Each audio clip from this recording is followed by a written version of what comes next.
Bem, vamos para mais uma aula então, nos cânones de Dort, no caso, né?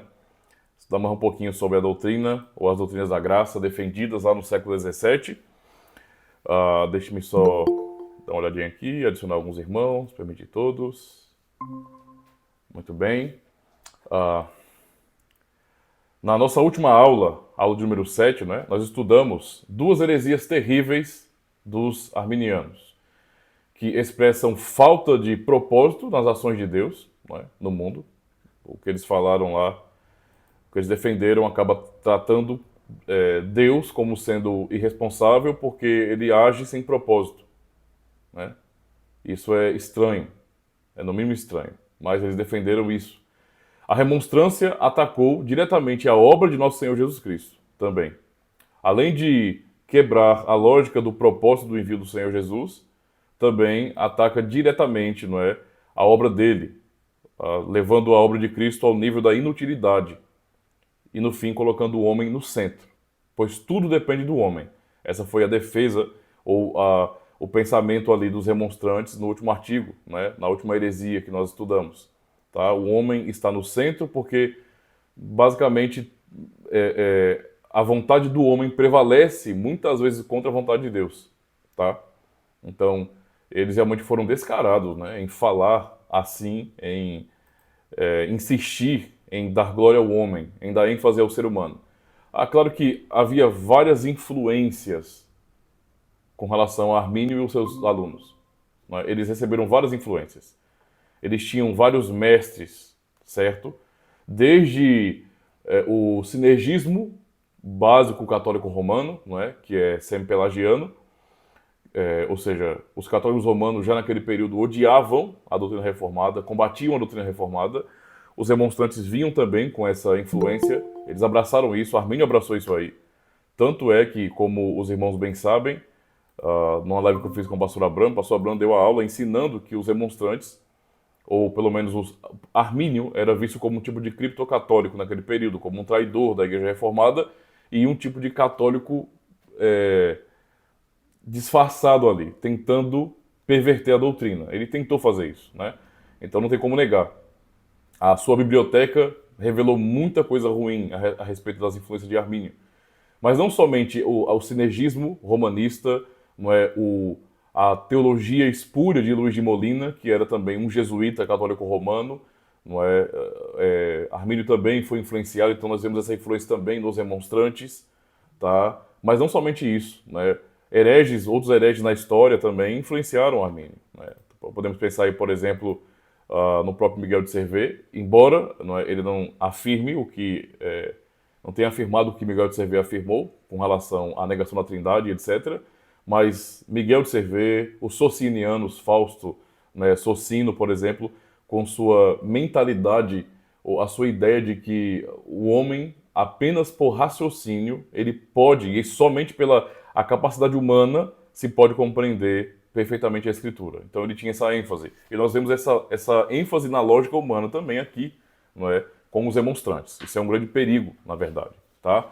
Então vamos aqui para o artigo, aliás, para a heresia de número 4. Heresia terrível. Heresia 4, que diz assim: a nova aliança da graça, observem bem, heresia 4 do capítulo 2, certo? Então, a nova aliança da graça, que Deus o Pai, mediante a morte de Cristo, estabeleceu com o homem, não consiste nisso. No que não consiste? Que nós estamos justificados diante de Deus e salvos pela fé que aceita o mérito de Cristo. Mas ela consiste no fato de que Deus revogou a exigência de perfeita obediência à lei. Ele considera a própria fé e a obediência da fé, ainda que imperfeitas, como a perfeita obediência à lei. Ele acha, em sua graça, que elas sejam dignas da recompensa da vida eterna. Então, essas afirmações são realmente terríveis, né? Tem vários problemas aqui que podemos observar, né? Até mesmo para poder entendermos o porquê que os reformados combateram isso. E por que devemos combater isso também hoje? Porque isso pode confundir algumas pessoas, não é?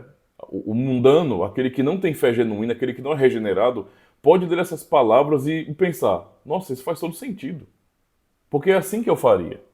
né? Eu chegaria ao ponto de deixar de exigir obediência perfeita, porque o que importa para mim é o amor. E eu vou considerar o que é imperfeito como se fosse perfeito, não é só para beneficiar alguém, tá? Para nós, seres humanos, isso parece muito, talvez, correto, apropriado, misericordioso. Tanto é assim que as pessoas confundem, não é? Misericórdia com, por exemplo, impunidade. Não são a mesma coisa, né? Quando alguém não é punido, isso não significa que a misericórdia está sendo aplicada à pessoa. Não. O que não está acontecendo é justiça, na verdade. Então, muitas vezes, a falta de punição, a impunidade é injustiça. Mas o ser humano gosta de entender que o não punir, né, especialmente no nosso contexto de hoje, tão influenciado pelo socialismo, pelo marxismo, não punir acaba sendo um ato de misericórdia. Ainda que a pessoa deva ser punida porque a justiça exige isso, eles entendem que não. Então, vamos notar, não é, como nós temos essa lógica aqui também nessa heresia de número 4. Vamos por parte então, tá? Eu dividi aqui em 3 partes essa heresia deles. Vamos lá, primeira parte. A nova aliança da graça que Deus, o Pai, mediante a morte de Cristo, estabeleceu com o homem, não consiste nisso, que nós estamos justificados diante de Deus e salvos pela fé que aceita o mérito de Cristo. Notem bem, irmãos, a primeira parte dessa heresia. Eles falam de nova aliança da graça, mas em seguida negam a graça da aliança. Isso é até estranho aqui, né? Pois a mesma, não é, nesse sentido, segundo eles, não consiste ou não tem a ver com a justificação pela fé, não é? Por causa dos méritos de Cristo. Então, mais uma vez notamos que eles estão atacando os méritos de Cristo, como foi nas heresias anteriores, tá? Ou seja, é uma aliança da graça sem graça, onde a graça não é aplicada, tá? Eles assumem, nesse sentido, né, de maneira muito clara, veja, que Deus fez a aliança, fez uma nova aliança, né, chamada Aliança da Graça, por meio da morte de Cristo, e já que nós começamos a notar a contradição deles, tá? Pois na heresia anterior, não é, na última aula estudamos a heresia 2 e 3, na heresia 2, eles afirmaram que não era propósito da morte de Cristo que ele confirmasse de novo, ou de fato, aliás, a nova aliança da graça por seu sangue. Então notem aqui a incoerência deles.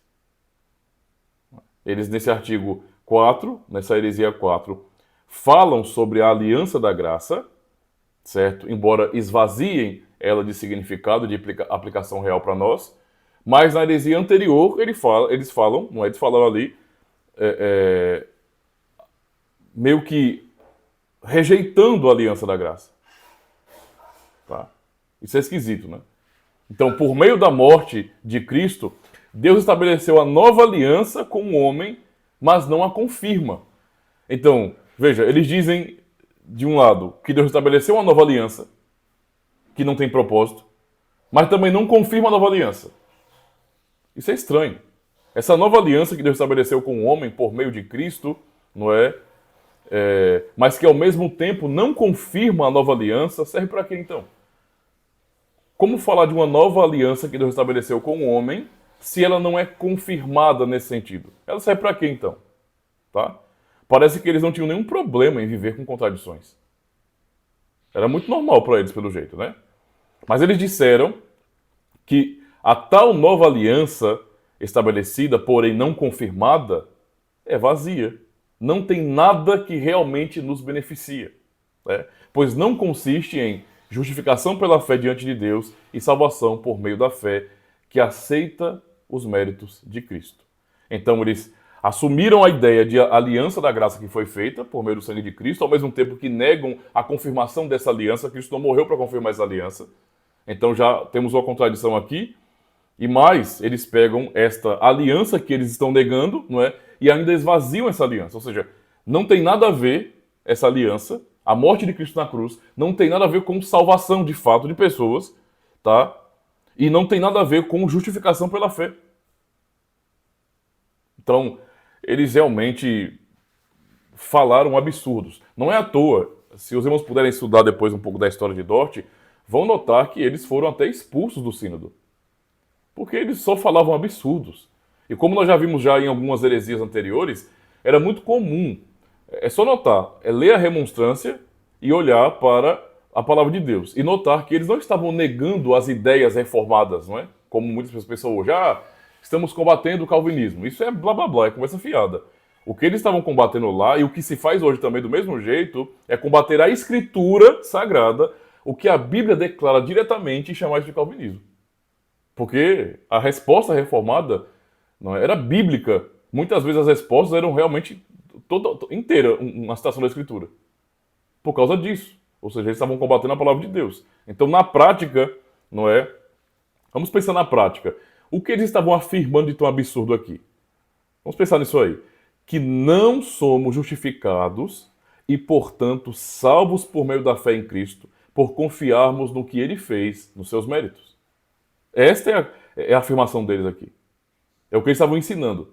Que nós não somos justificados por meio da fé, ou salvos por meio da fé, tá? Em Cristo, por confiarmos no que ele fez por nós.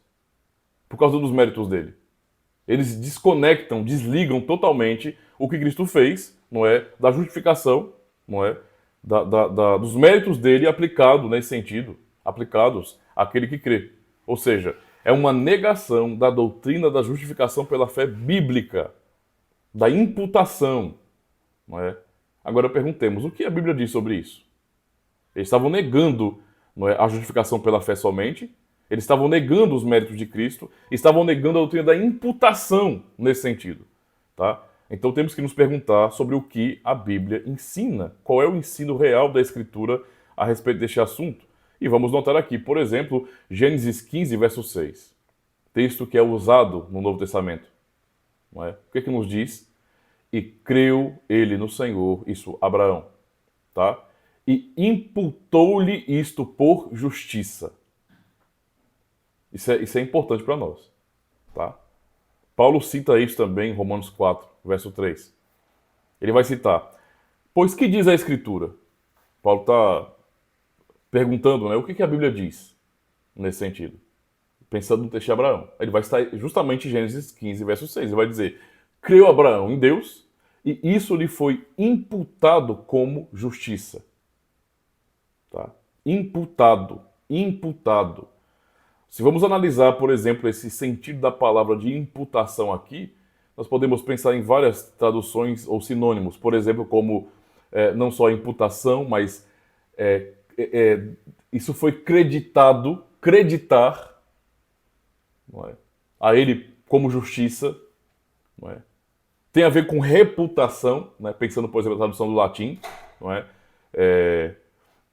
Reputatum, no caso de reputação. Consideração, ele creu e Deus imputou justiça a ele. Deus o justificou, o declarou justo. Isso é a doutrina da imputação. Certo?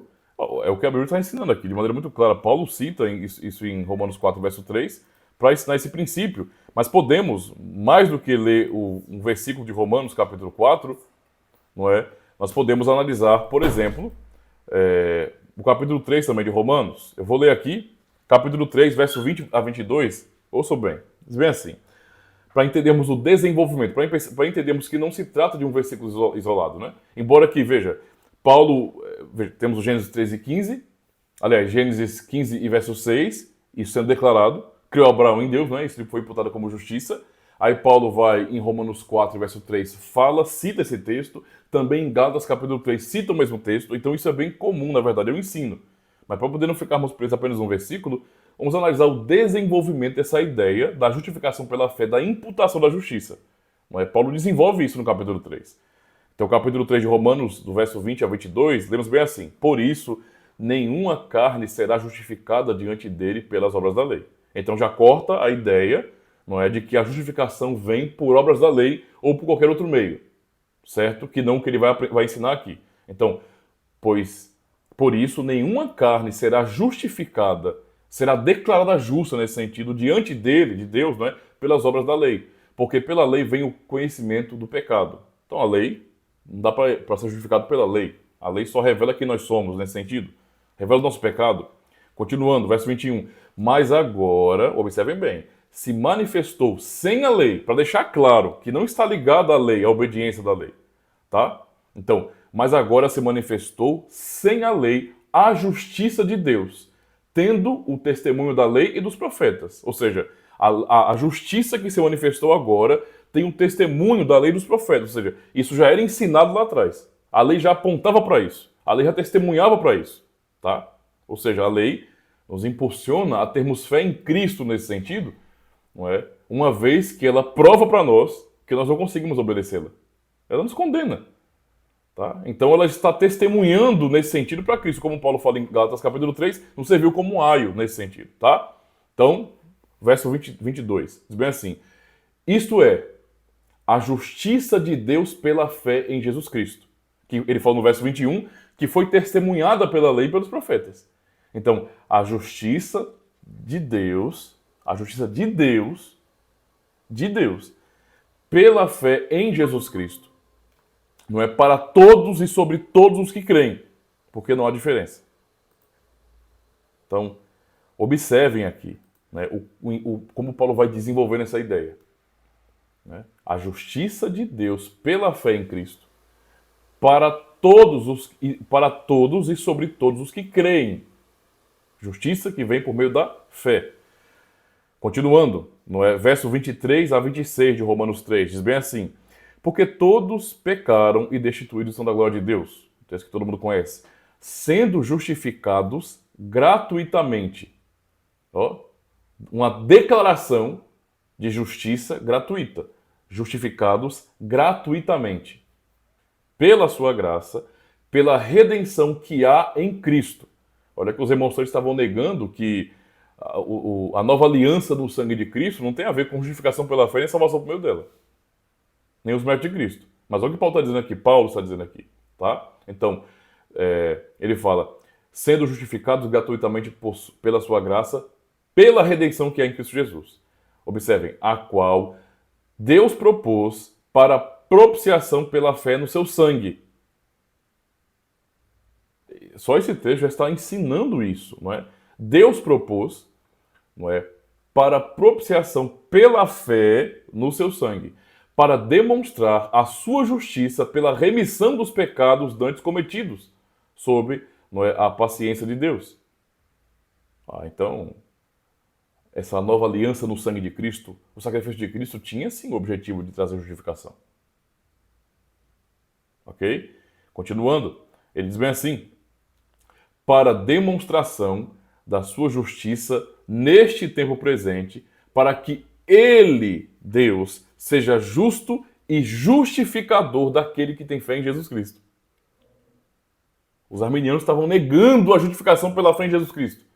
Estavam negando que a obra de Cristo na cruz do Calvário, não é, o novo pacto confirmado no seu sangue na cruz, não é? Porque nem confirma para eles, a realidade é essa, certo? Mas a obra de Cristo, o novo pacto nesse sentido, o pacto da graça, não tem a ver com justificação, com salvação pela fé, por causa dos méritos de Cristo. Para quem confia nos méritos de Cristo. Mas é justamente isso que Paulo está desenvolvendo aqui. Para demonstração, verso 26 de Romanos 3, da sua justiça neste tempo presente, para que ele seja justo e justificador daquele que tem fé em Jesus Cristo. Isso aqui é imputação. Ele está imputando, ele está acreditando, nesse sentido, naquele que crê em Jesus Cristo, a justiça dele. Né? E aí no verso 28, qual é a conclusão que Paulo dá? Ele fala bem assim: concluímos, pois, que o homem é justificado pela fé sem as obras da lei. Então notem, irmãos, não é um ensino isolado, não é fruto de a leitura de um versículo isolado. Não, de jeito nenhum. Isso aqui é desenvolvimento na Escritura, é ensino bíblico, é doutrina realmente. Os alunos de Armínio estavam negando mais uma vez aquilo que claramente a Bíblia diz, então. Pois negam que somos justificados, isto é, contados com os justos, reputados por justos, isto é, a justiça nos é imputada por meio da fé em Jesus Cristo. Pergunta: que justiça? A nossa própria? Não, né? É por isso que é imputado. Nós não temos. E ele declara aquele que crê em Cristo justo. É uma declaração dele, não é? Essa justiça deve vir de alguém. Paulo diz que Deus é justo e justificador daquele que tem fé em Jesus Cristo. Ou seja, a justiça que nos é imputada, que nos é creditada pela fé, é a justiça de Cristo. Esse é o ponto aqui. Notem mais dois textos que falam sobre isso, tá? Para percebermos claramente ainda mais, não é, como os alunos de Armínio estavam combatendo a Escritura Sagrada. Não era uma luta contra os reformados, não. Isso é conversa fiada. Estavam combatendo a Bíblia, essa é a realidade, tá? Em Isaías 53, verso 10, o que nós demos? Observem. Todavia, ao Senhor agradou moê-lo, fazendo-o enfermar. Quando a sua alma se puser por expiação do pecado, né, para remissão dos pecados, para perdão dos pecados, tá? Verá a sua posteridade, prolongará os seus dias, e o bom prazer do Senhor prosperará na sua mão. Agora notem o verso 11, Isaías 53. E verá o fruto do trabalho de sua alma e ficará satisfeito. Com o seu conhecimento, o meu servo, o justo, justificará muitos, porque as iniquidades deles levará sobre si. O texto de Isaías, texto messiânico, que aponta justamente para a obra de Cristo. Ou seja, Antigo e Novo Testamento, ensinando claramente a doutrina da justificação pela fé somente, e no caso da imputação, porque ele declara justo quem crê em Jesus Cristo. Porque Cristo morreu para justificar pessoas. Por isso é que ele diz aqui, ele verá, Cristo, não é, o fruto do trabalho de sua alma, do seu penoso trabalho, e ele ficará satisfeito. Não é? Com o seu conhecimento, o meu servo, o justo, ele é justo e justificador. Não é? Justificará a muitos, porque as iniquidades deles levará sobre si. Então, observando tudo isso que a Bíblia ensina, podemos notar e admitir que esta heresia remonstrante, não é, remonstrante, consiste em negar a justificação, a imputação de Cristo por meio da fé. Deus declara justo aquele que crê em Jesus Cristo. Este é o ensino bíblico, não é? Este é o puro ensino bíblico, como nós lemos aqui. Os alunos de Armínio estavam combatendo então as Escrituras, porém, não é, no seu combate à Escritura, o que é que todo bom herege faz? Não é? O que é que todo bom herege faz? O que é que os herdeiros, não é, dos remonstrantes fazem hoje também? Eles atacam princípios da palavra de Deus, não é, mas dizem que estão atacando os reformados. Tá cheio de vídeo na internet, para os irmãos terem uma ideia aí, não precisa citar nome de ninguém não, mas tá cheio de vídeo na internet de pessoas que estão supostamente refutando os calvinistas. Tá cheio de vídeo, né? A diabólica predestinação calvinista, não sei o que contra calvinismo, e bababá. Você vai assistir os vídeos, a pessoa que tem conhecimento da Escritura, da Bíblia, não é? Realmente, ela vai acompanhar aqueles vídeos ali e vai ficar pensando, cara, esse povo é maluco, ué. Esse povo é doido. Será que eles não estão se tocando que eles estão combatendo a Bíblia e estão achando que estão nos combatendo? Porque o que nós estamos ensinando não é coisa da nossa cabeça, não. Eu já assisti vídeo do indivíduo estar literalmente negando, ele faz uma definição de Deus e ele nega tudo que a Bíblia diz sobre Deus. E acaba no fim dizendo que Deus não é soberano, porque é a lógica dos argumentos dele, não é? Então, que Deus é esse que salva quem quer? Você fica pensando assim, mas peraí, rapaz. Alguma coisa errada não está certa, né? Porque não é possível que os caras façam isso. Observem, eles fazem isso aí, não é? O pretexto é, estamos atacando a diabólica predestinação calvinista, a doutrina calvinista é diabólica, vamos combater os reformados. Isso é pretexto, porque no fim, todo o ataque deles é contra a palavra de Deus. E uma das maneiras que os remonstrantes tiveram para, não é, atacar a interpretação correta das Escrituras foi atacar as confissões reformadas. Lá no Sínodo, por exemplo, ficou muito claro, né? Tanto Armínio queria isso, como também eles buscaram isso. Um certo tipo de revisão da confissão belga e do catecismo de Heidelberg. Eles quiseram esse tipo de coisa. Eles quiseram um certo tipo de revisão. não é? De alterar os documentos, porque eles odiavam esses documentos reformados, tá? Eram membros da igreja reformadas, mas estavam combatendo, não é? Era uma grande conspiração contra esses documentos tão importantes na nossa história reformada, tá? Então, essa heresia visa justamente isso. A Confissão Belga, eu vou citar isso para os irmãos, porque é importante para entendermos que a negação deles dessas doutrinas bíblicas, né, claras, elas foram, digamos assim, atacadas na Confissão Belga e no Catecismo de Heidelberg também. Então a Confissão Belga, artigo 22, nos diz bem assim: a nossa justiça, ou a nossa justificação, não é pela fé em Cristo Jesus. Aí vocês vão notar, por tudo que eu já li agora, pelo que eles falaram nesse artigo, nessa heresia, e pelo que a Bíblia fala, como que eles realmente estavam atacando esse artigo aqui da Confissão Belga. Observem. Cremos que para podermos obter o verdadeiro conhecimento desse grande mistério, o Espírito Santo acende em nossos corações uma fé verdadeira. Fé que abraça Jesus Cristo com todos os seus méritos.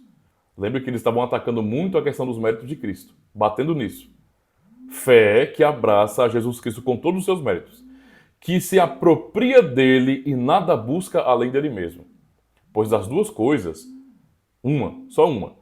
Ou em Jesus Cristo não há tudo de que precisamos para a nossa salvação, ou tudo se acha nele, e então aquele que possui Jesus Cristo pela fé tem plena salvação.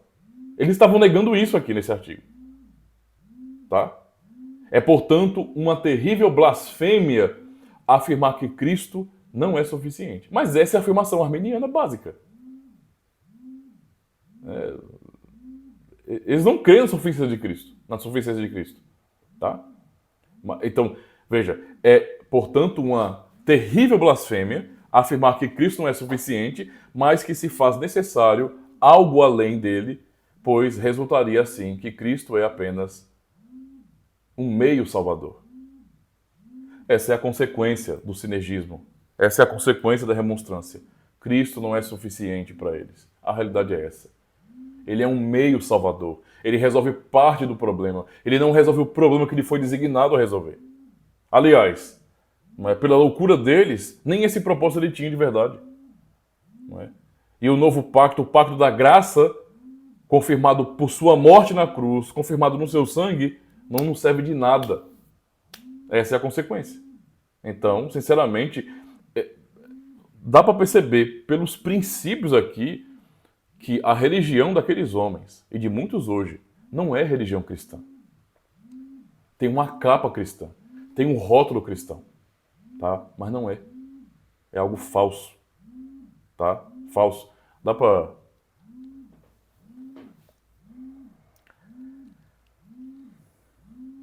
Só arrastar.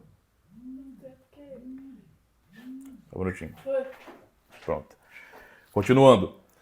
Agora, catecismo de Heidelberg. Vamos ver aqui como também eles estavam combatendo, né, o catecismo de Heidelberg, naquele contexto. Era propósito deles realmente distorcer e até se livrar desses documentos. A realidade era essa. Então, Dia do Senhor 23, no catecismo de Heidelberg, pergunta 60, que diz bem assim, olha, como é que você é justo diante de Deus? Vocês vão notar, então, aqui na resposta, né, a essa pergunta 60, como que os arminianos odiavam, os remonstrantes odiavam a justificação pela fé. Vocês vão lembrar disso aqui agora. Como é que você é justo diante de Deus? Somente pela verdadeira fé em Jesus Cristo.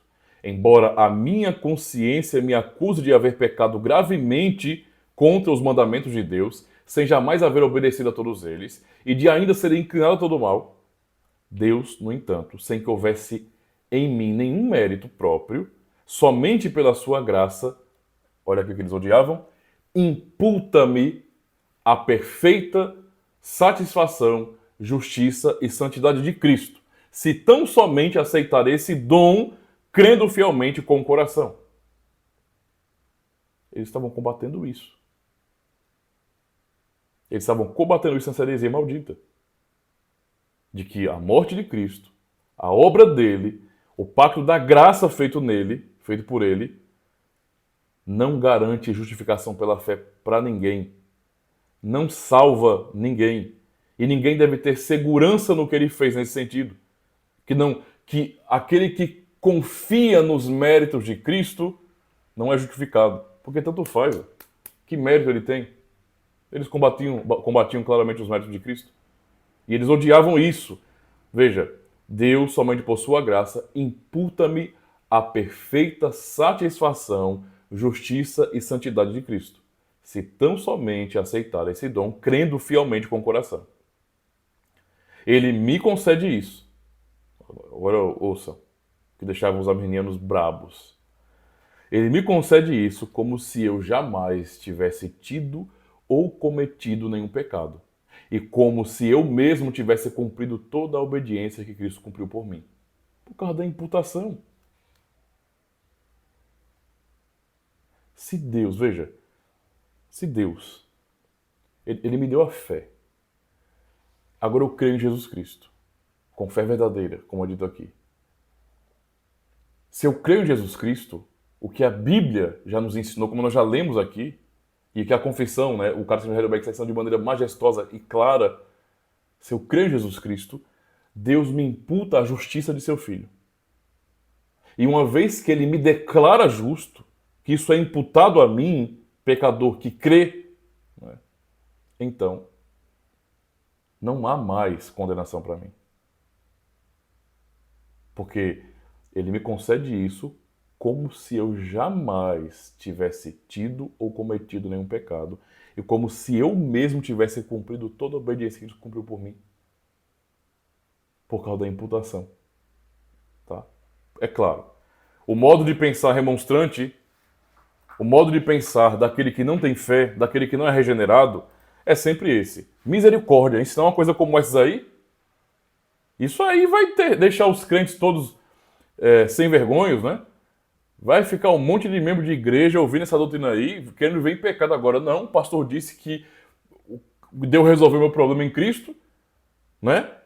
A justiça de Cristo perfeita, santa, me foi imputada, então eu estou tranquilo, meu amigo. Eu posso fazer o que eu quiser, nada altera o que ele fez por mim. Isso é pensamento de pessoas que não creem. Isso é fruto de incredulidade, tá? É simplesmente isso. Na lógica humana deles, não é? Aqui, essas coisas não casavam muito bem. Não é? E esse problema continua hoje ainda, tá? A pergunta 61 do Catecismo. Por que você diz que é justo somente pela fé? E aí temos um detalhe muito importante, que também eles combatiam, tá? Eu o digo não porque sou agradável a Deus graças ao valor da minha fé. Não é por causa disso, não. Pois somente a satisfação, a justiça, a santidade de Cristo é a minha justiça diante de Deus. É somente pela fé que posso receber e fazer dessa justiça, a de Cristo, não é? A minha própria justiça. Qual é a justiça que eu tenho sobre mim? A de Cristo, não é a minha. A justiça que eu posso apresentar para Deus é a de Cristo, não a minha. Pela fé, é isso que me é imputado. Tá? Então não tem nada a ver com Deus se agradar de mim graças ao valor da minha fé. Tipo, ele é imperfeito, mas o coitadinho tem se esforçado muito, né? Eu vou salvá-lo. Tem nada a ver com isso. Pelo menos ele tem fé, tem um pouquinho de fé. Tem nada a ver com isso, não é? Nada a ver com isso. Então, aprendemos aqui de maneira muito clara como, não é, muito claramente os remonstrantes estavam atacando, não é, as confissões reformadas, a confissão belga no caso, o catecismo de Heidelberg, mas em última análise, o que eles estavam tentando atingir, no fim, a Escritura Sagrada.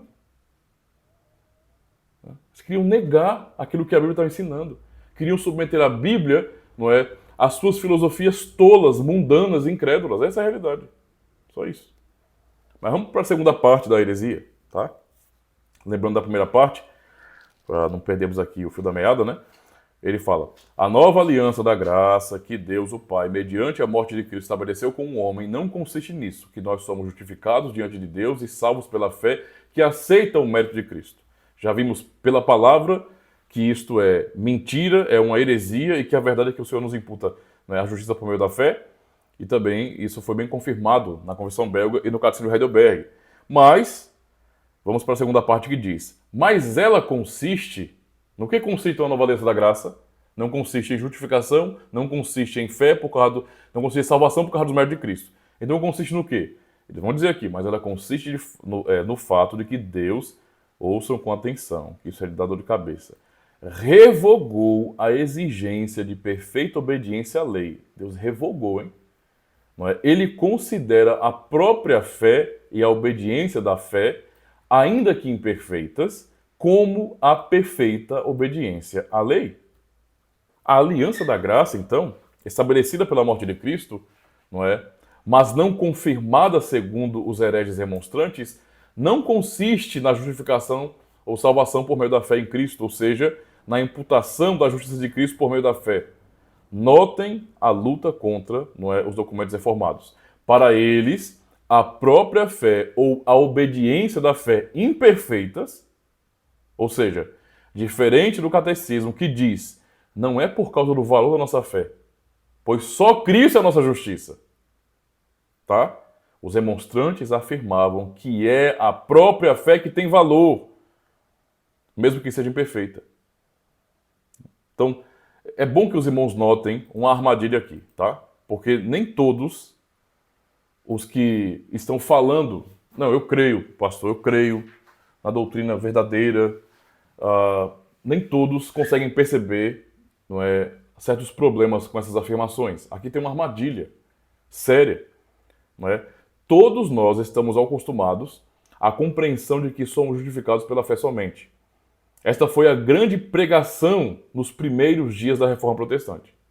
Verdade tão odiada e combatida pelos romanistas. Dificilmente um evangélico, mesmo sendo sinergista, tá? Ou arminiano, remonstrante, pelagiano que seja, negará que somos justificados pela fé. Afinal de contas, fé, justificação e graça são termos bem comuns para os cristãos, especialmente para evangélicos. Porém, vejam a grande diferença aqui. Olha. Os herdeiros dos remonstrantes, não é? Os que são esses novos arminianos de hoje, não é? Se forem coerentes, usarão os termos, não é? Justificação, o termo justificação pela fé, no caso, né? O termo, entendendo que a própria fé em si justifica. Ou seja, se tenho fé, serei justificado por causa da fé que eu tenho. Eles não têm em mente a imputação da justiça de Cristo por meio da fé. É por isso que eles, tão descaradamente, usam as máximas da reforma. Por exemplo, sola fide. Isso é uma verdadeira palhaçada, né? Você analisa... Qual o sentido disso? Uma igreja não, né? Um culto desses aí, dessas comunidades armenianas, fazendo eventos sobre a reforma protestante para falar sobre as máximas da reforma. Isso não tem nem cabimento, isso aí, não tem nem sentido. Se tem uma coisa absurda que nós podemos analisar. É a mesma coisa. Imagine aí, né? Você vê o nível da loucura. Imagine que vocês estão passando e está acontecendo uma grande concentração numa igreja católica romana. E vocês chegam lá e perguntam: o que está acontecendo aqui? Que estou vendo muita gente. Não, é porque está acontecendo um grande evento católico romano aqui. Ah, tá certo. E qual é o tema do evento? O tema são os solos da reforma. E você pensa, e tal, eles vão combater o solo da reforma. É óbvio, né? Vão combater, porque eles tratam isso como heresia, né? E então, quando você chega lá, o padre, né, ou algum teólogo católico romano, está ensinando, não é? Isso mesmo, irmãos, não é? Isso mesmo, paróquia, não é? Sola Escritura, solos Christus, não é? Sola fide, sola gracia, sola Deo glória. Isso é absurdo, né? Não faz nem sentido uma coisa dessa. Nós não podemos esperar uma coisa dessa aí. É incoerente. Eles negam tudo isso. Como é que eles vão pegar e usar essas máximas em um tema para promovê-las se eles negam tudo isso? É a mesma coisa de um arminiano, de um remonstrante falar sobre os solos da reforma. Não faz o menor sentido. Não faz o menor sentido. Tá? Eles usam, por exemplo, o sola fide, mas para eles é a fé pela fé, ainda que imperfeita. Né? Ou seja, eles não concordam, e já vimos aqui na remonstrância que eles não concordam com a pregação da justificação pela fé somente que os reformadores pregavam. Tá? Mas os reformados, sendo realmente bíblicos, quando falam de justificação pela fé, não é? Veem a fé apenas como veículo, como instrumento com o qual abraçamos a Cristo. É isso que a fé é para nós. Fé que é dada por Deus, dom dado por Deus. Portanto, é justificação pela fé em Cristo, ou seja, Cristo é quem nos justifica e nos salva e não a nossa própria fé. Não a nossa própria fé. Inclusive, né, a influência deles aí está muito clara no meio evangélico, porque tantos cristãos evangélicos enfatizam fé, não é? Como se a fé fosse um fim em si mesmo. Como se a fé por si só tivesse valor. Tanto é assim, né? Tivesse o valor que salva o ser humano. Eu quero que vocês entendam isso. Entendam, porque é importante, tá? A compreensão, não é, de que a fé por si só salva não é bíblica. A pessoa diz, eu creio na justificação pela fé somente. Tá, mas o que você quer dizer com isso? Porque se a pessoa estiver dizendo, não é, que a fé por si só salva, se eu tenho fé, então eu serei salvo porque eu tenho fé. A fé é que tem a coisa em si, né? É o que salva de verdade. Então essa não é a doutrina da justificação pela fé, bíblica e reformada. Isso é uma heresia. Você está atribuindo valor ou dando um ênfase ao veículo. E não a Deus que justifica. Porque o ponto é esse. É fé em Cristo. E é por meio disso que vem a justificação. Ou seja, Cristo nos justifica. Ele é justo e justificador. A fé é apenas veículo, é instrumento para abraçarmos Cristo com fé. Para abraçarmos Cristo. Então, a fé não é essa ferramenta, esse instrumento pelo qual abraçamos Cristo, então somos justificados. A fé não é um fim em si mesmo. E está cheio de gente achando que é isso. Não, eu tenho fé. Então, percebam, irmãos, como isso pode ser uma armadilha perigosa para pessoas desavisadas que não entendem muito bem, não é, o que os remonstrantes ensinaram, não é, e fazem confusão com os termos. Veja, o mesmo termo, mas significados absolutamente diferentes. A fé, por si só, não salva. Que isso fique claro. A fé, por si só, não salva. Cristo salva. Cristo justifica. É isso que acontece. Tá? Mas vamos para a terceira parte da loucura deles, da heresia deles. Ele, não é, acha em sua graça que elas sejam dignas da recompensa da vida eterna. Não é? Vamos refletir então nesse absurdo. Não é? Mas ela consiste, veja, no fato de que Deus revogou a exigência da lei. Vamos dar ênfase a isso. A nova aliança, a aliança da graça, não consiste em justificação pela fé somente, por causa dos méritos de Cristo, foi o que eles disseram, mas também consiste, não é, no fato de que Deus revogou a exigência perfeita de obediência à lei. Então Cristo veio morrer para Deus revogar a exigência de perfeita obediência à lei. Eles estavam afirmando isso. Deus revogou. Como assim, irmãos? Deus deixou para lá. Entenda o raciocínio absurdo que coloca Deus nos moldes humanos aqui. Deus, no início, exigia obediência perfeita à lei. Adão desobedeceu e, como Deus havia prometido, morreu espiritualmente e foi expulso do Éden. Romanos 6:23, o salário do pecado é a morte. Tá? Mas segundo os alunos de Armínio, Deus mudou. Olha o problema aí. Deus mudou. Ele mudou sua exigência. Tipo, vou deixar para lá. Estou sendo severo demais. Né? Ele não consegue obedecer perfeitamente. Mesmo então, vou deixar para lá. É Deus ou é a professora Helena?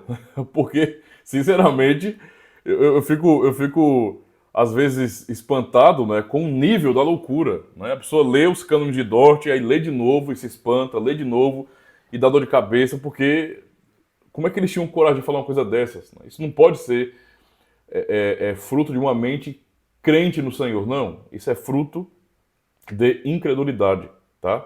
Somente isso, de incredulidade. Tá? Deus mudou. Deus deixou de exigir. Então, como ficaria esse princípio aqui, irmãos? 2 Timóteo 2, verso 13. Como ficaria esse princípio? Se somos infiéis, ele permanece fiel.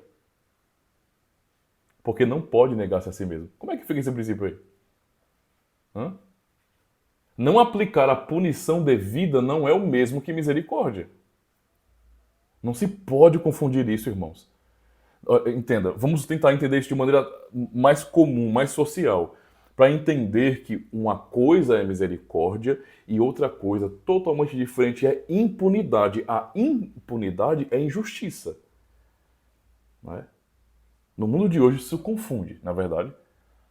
Há uma confusão sobre essas coisas nesse mundo. As pessoas não sabem o que é justiça. Não sabem o que é justiça. Não é? As pessoas acham que misericórdia hoje é o indivíduo fazer o mal, sendo que tem uma lei que condena aquele mal, e as pessoas passariam um pano, deixar para lá. Quer ver a prova disso no nosso contexto, por exemplo? A pessoa mata, estupra, faz tudo o que é de mais terrível, acaba com a família. Acaba com a família. E não existe uma lei no país que venha punir o tal indivíduo de uma maneira apropriada e equivalente ao mal que ele cometeu. Onde é que isso é justiça? Isso não é justiça, não. Isso é impunidade. Tá? Isso é impunidade. É totalmente desproporcional. O mal causado deve ter uma punição equivalente.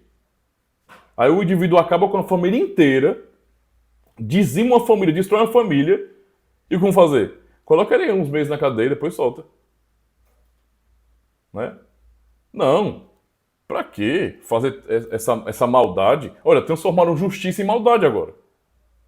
Aí você imagina, isso aí é a maneira de pensar mundana. O mundano não pensa desse jeito. Sempre pensou assim, o ser humano pensa assim.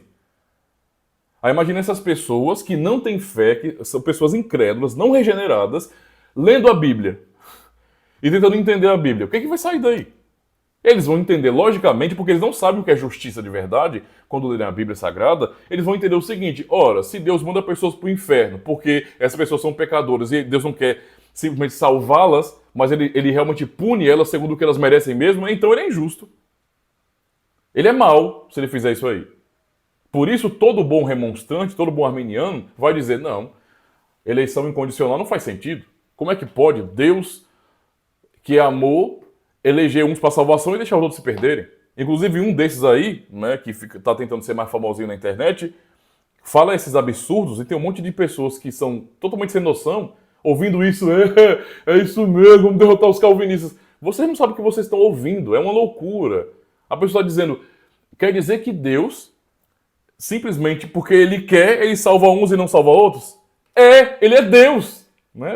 É difícil entender isso aí. Mas por que eles não podem aceitar isso? Que Deus seja Deus? Porque para eles, se o Senhor salvar uns, mas não salvar outros, como eles imaginam que deve ser, Deus é mau, Deus é injusto. É o mundano e o incrédulo lendo a Bíblia. É simplesmente isso. Onde é que vai chegar? Não é? Esse é o pensamento comum na sociedade hoje. Não faz sentido isso, irmãos. É absurdo, não é bíblico isso aí, tá? Então, não se pode confundir misericórdia com impunidade. Quando o mal não é punido, o que acontece não é misericórdia. É impunidade. E isso é injustiça. Se Deus deixa para lá, se ele revoga a exigência perfeita de sua lei, onde está a sua santidade? Onde está a sua justiça? Que diferença há entre Deus e nós, por exemplo? Se ele deixa para lá? Se um juiz humano deixa impune um criminoso que roubou e matou um trabalhador, ele está sendo misericordioso? Vocês acham que a misericórdia é isso? Se um juiz, diante de todos os fatos comprovados, da confissão do criminoso, tudo está ali posto. Foi ele. Ele matou, cometeu um crime hediondo, destruiu a vida de um trabalhador, de um homem que estava pagando seus impostos, que estava trabalhando normal. Ele acabou com a vida desse homem. E fez muito mais ainda. E esse juiz simplesmente resolve declarar tal criminoso inocente. Esse juiz é justo? Isso é justiça para vocês? Não, isso não é justiça. Esse juiz estará sendo injusto. Não é? Qualquer um entende isso, especialmente os brasileiros que vivem no país da impunidade, não é? Onde descumprir a lei, não é? Notem bem, viu? No Brasil é assim, descumprir a lei pode fazer com que você chegue ao trono. Não é? Para bom entendedor, meia palavra basta. Para bom entendedor, meia palavra basta. No Brasil, se você se tornar um criminoso, né, daqueles que fazem crimes terríveis mesmo, você pode chegar, por conta dos seus crimes, não é, a ficar num trono, a ser líder da nação. Tá? No Brasil é assim que acontece. Ou seja, mesmo sabendo do princípio, sabemos que os juízes humanos, eles mudam, pois eles são essencialmente maus. Os juízes que julgam as nossas causas aqui, eles não são justos. Eles são pecadores. E eles mudam. Tá? E quem é brasileiro sabe disso. A justiça no Brasil tem lado. O conceito, o que nós chamamos de justiça no Brasil, tem lado. Depende de quem. É simples assim. Só que se pergunte uma coisa. Deus é assim? Deus é desse jeito? Porque o princípio que nós lemos aqui, de maneira tão clara, é: se somos infiéis, ele permanece fiel, porque não pode negar-se a si mesmo. Por quê que ele não pode negar a si mesmo? Deus, eu estou dizendo, porque ele não é simplesmente alguém que admira a justiça ou que tenta praticar a justiça. Ele é justo, ele é a própria justiça. Por que ele não pode negar a si mesmo? Porque ele é santo, tá? Dizer que Deus deixa para lá, que Deus simplesmente deixa de exigir perfeita obediência, é o mesmo que dizer que ele negou a si mesmo. Aquilo que os emoções estavam dizendo, que Deus revogou. O que é que o Pacto da Graça tem para nós? Simples. Deus revogou a exigência de obediência perfeita à sua lei. Ou seja, isso é uma declaração de que Deus mudou, de que Deus, na verdade, não é santo, de que Deus não é justo, porque ele revogou, ele deixou para lá, ele anulou, ele não puniu o pecado, ele não agiu com justiça. Essa era a convicção ridícula dos remonstrantes. Não é? Por que fazer isso então com Jesus Cristo? Olha, porque entendo, Deus deixou para lá e o que acontece? O que ele faz agora para poder resolver o problema? Né? Vamos lá, olha. Esse é o raciocínio deles. Né? Então, a lei de Deus é muito rigorosa, né? Afinal de contas, ele é santo e é perfeito. Os homens não conseguem, sabe, obedecer mesmo, são todos pecadores fracos. Então, vou fazer o seguinte. Eu vou deixar de lado o meu rigor, vou mudar com relação à minha atitude com os homens, tá? Vou negar a minha justiça, vou negar a minha justiça. Eu vou deixar de exigir o que eu exigia, eu vou entrar em contradição comigo mesmo. Olha só, não é? Eu vou negar, nesse sentido, a minha injustiça, eu vou entrar em contradição comigo mesmo. E vou deixar de exigir do homem a obediência perfeita. E vou considerar qualquer coisa que ele faça aí como sendo, ok, a obediência ou a fé imperfeita. Eu vou receber o imperfeito como se fosse perfeito. Ou seja, não tem a ver com substituição, tem a ver com o fato de que eu vou receber o pecador, não é, do jeito que ele é, pecador, com suas limitações, com suas fraquezas, tá bom? Porque eu não vou exigir mais tanto dele, eu vou ser um pouco mais tranquilo, não vou ser tão exigente não. Então, a pergunta que fica para a nossa reflexão é: por que ele enviou seu filho para passar por tanto sofrimento e humilhação, se no fim, não é, ele consideraria as obras imperfeitas dos homens? Isto é um absurdo, é uma heresia terrível, é algo diabólico. Isso não vem da palavra de Deus, isso vem das trevas, isso não tem a ver com Deus, isso não tem a ver com fé, isso é do mal. Obra do mal é o que é. Ou seja, se a fé é considerada mesmo imperfeita, como se fosse perfeita, por que Cristo veio morrer? Isso não tem o menor sentido. Tá? Vai encerrar aqui a chamada e eu vou compartilhar um outro link rapidamente com os irmãos. Tá? Então fiquem atentos. Vou encerrar essa aqui que vai terminar agora e vou compartilhar outro link imediatamente. Então se atentem para poder entrar logo. Ok? Estão me ouvindo aí? Encerrado.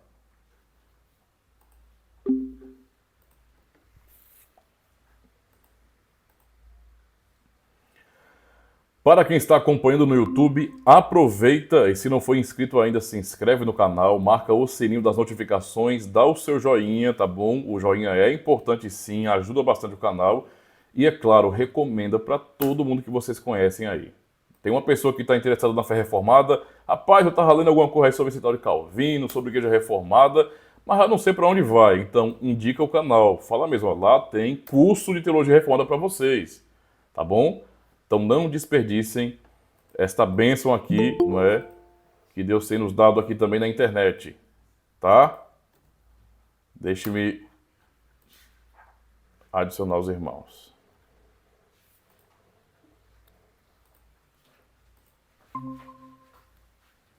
Vamos guardar os outros aí.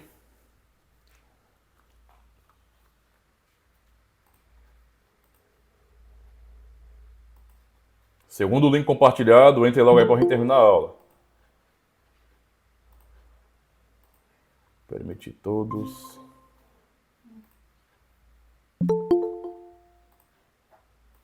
Permitir todos.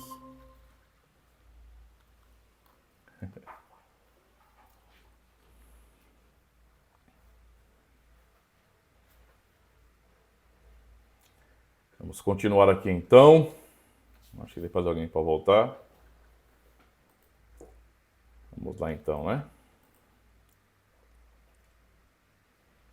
Então, nós terminamos aqui agora há pouco, né? Antes desse intervalo, digamos assim. Com a pergunta, não é? Se, então... Isabel, sobe o microfone aí. Isso. Se, então... Deus revogou a exigência perfeita de obediência à lei. Se o salário do pecado não vai ser mais a morte, como ele disse em sua palavra. Se o que ele falou para Adão, né, que o salário seria a morte se ele desobedecesse, a condenação, se tudo isso ele deixou para lá, se ele não vai mais levar a sua lei até o fim, como é justo e como é de acordo com a sua própria natureza, por que ele enviou Jesus Cristo então? Porque tecnicamente nós poderíamos resolver a situação. Basicamente, então, Cristo só veio não para nos salvar de verdade, efetivamente, não para resolver o nosso problema do pecado, não para nos substituir na cruz, não para ser o nosso justificador, como lemos em Isaías 53, como lemos em Romanos 4, em Romanos 3. Não, basicamente ele não veio fazer isso.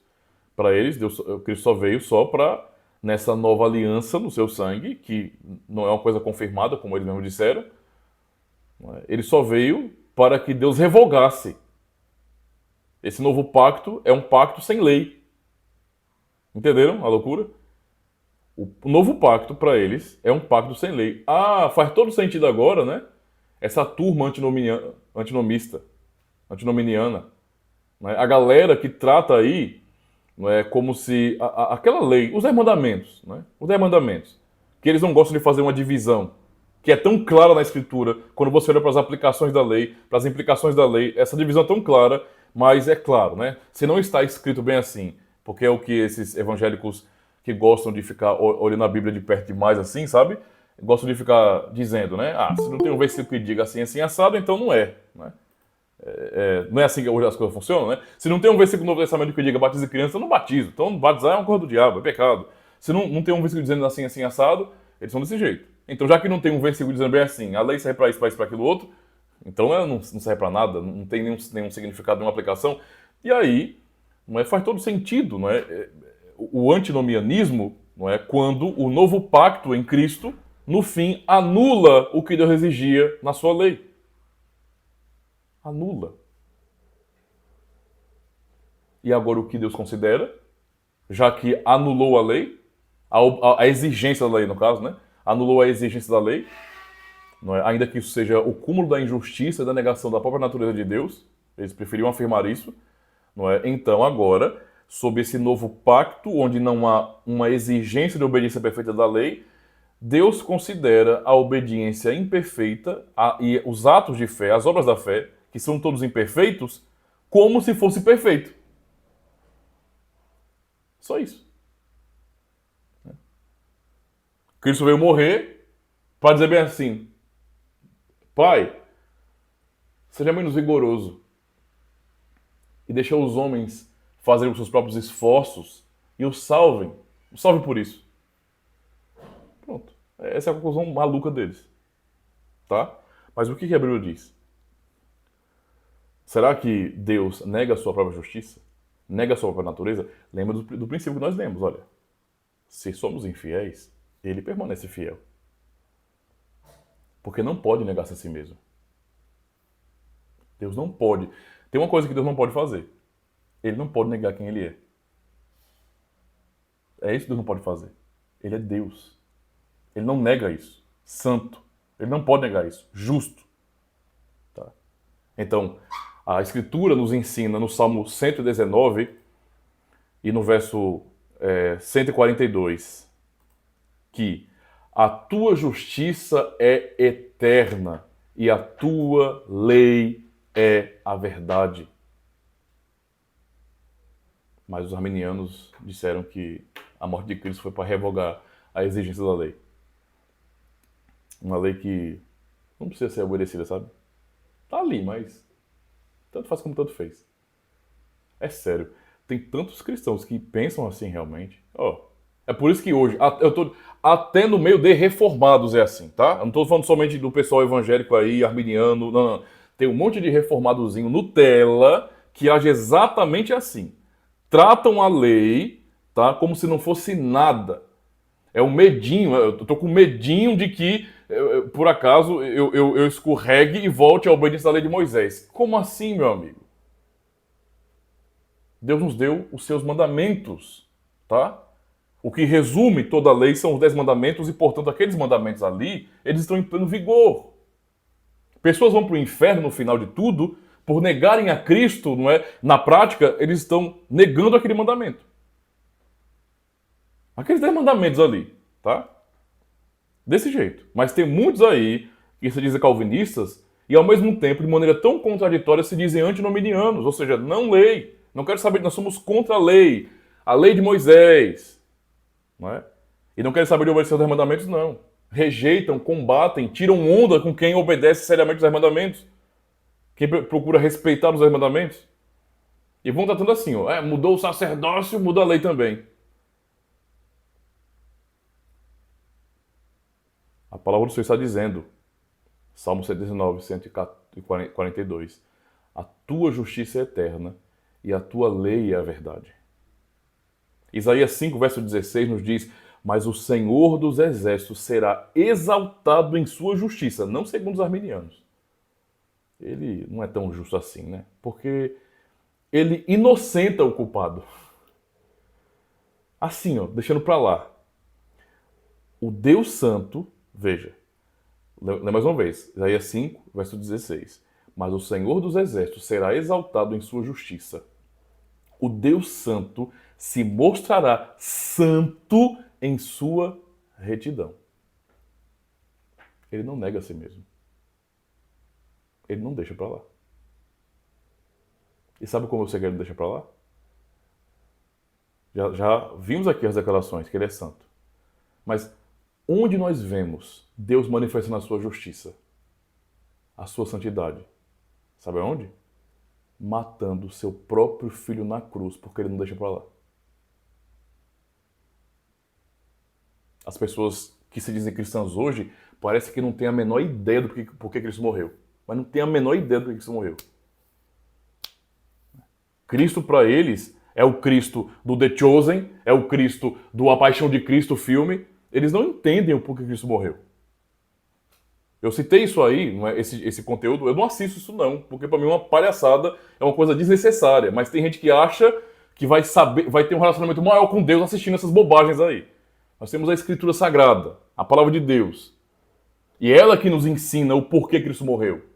Ficar vendo a cena, o teatro, o filme, a série de um homem levando lapadas e chicotadas e sendo humilhado publicamente não significa nada para nós sem a Escritura. É a Escritura que nos dá conhecimento da verdade e que nos ensina a razão da sua morte.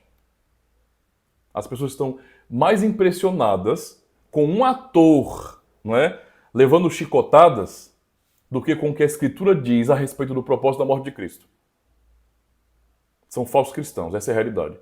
E se chamam de reformados, são um bando de nutelinhas. Não são reformados de verdade, são fracos, são pessoas covardes, que ficam aceitando os dizeres do mundo e não abraçam a verdade. O que a Escritura nos revela de maneira muito clara. Deus é santo e é justo e muitos se incomodam com a justiça de Deus.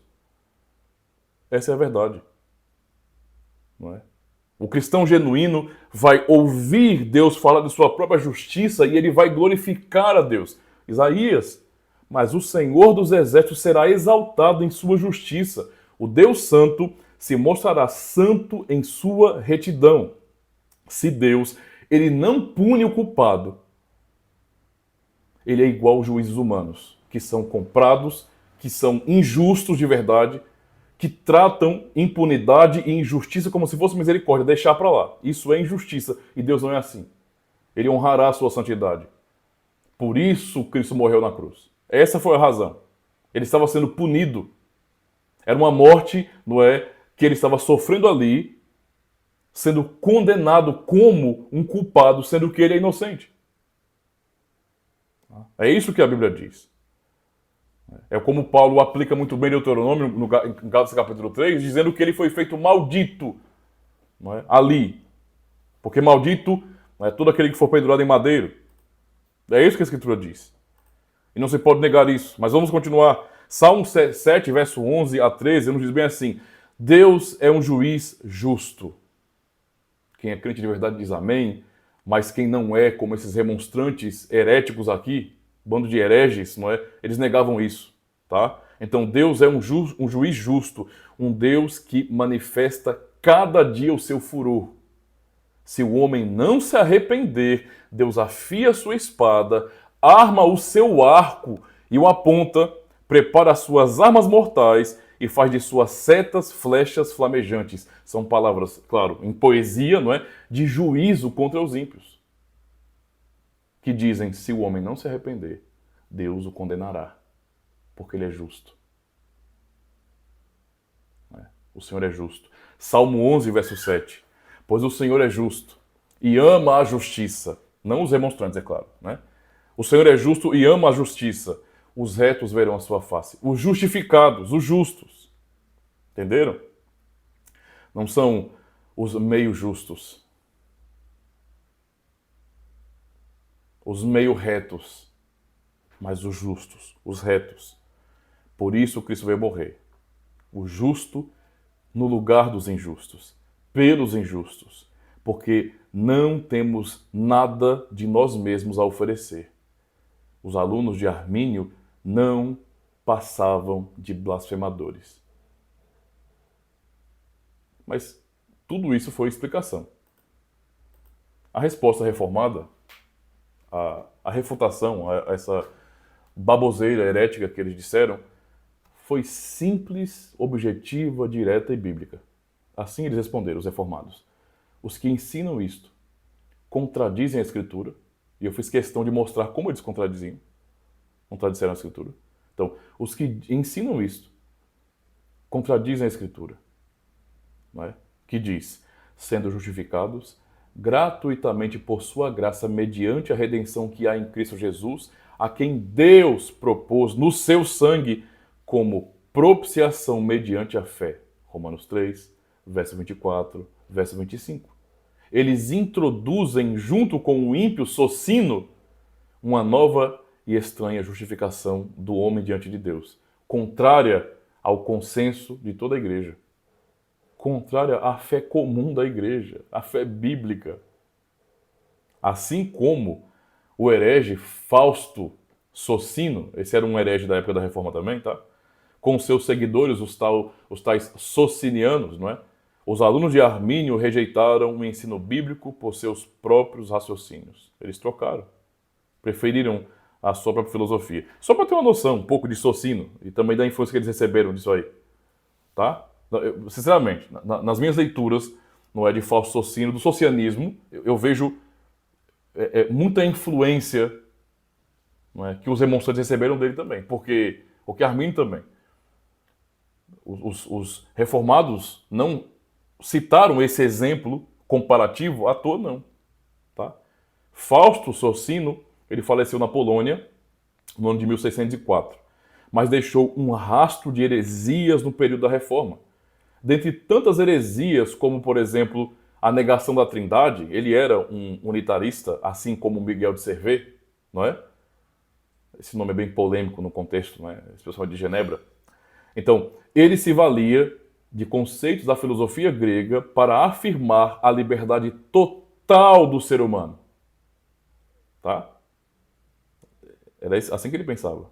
Se dizia cristão, tá?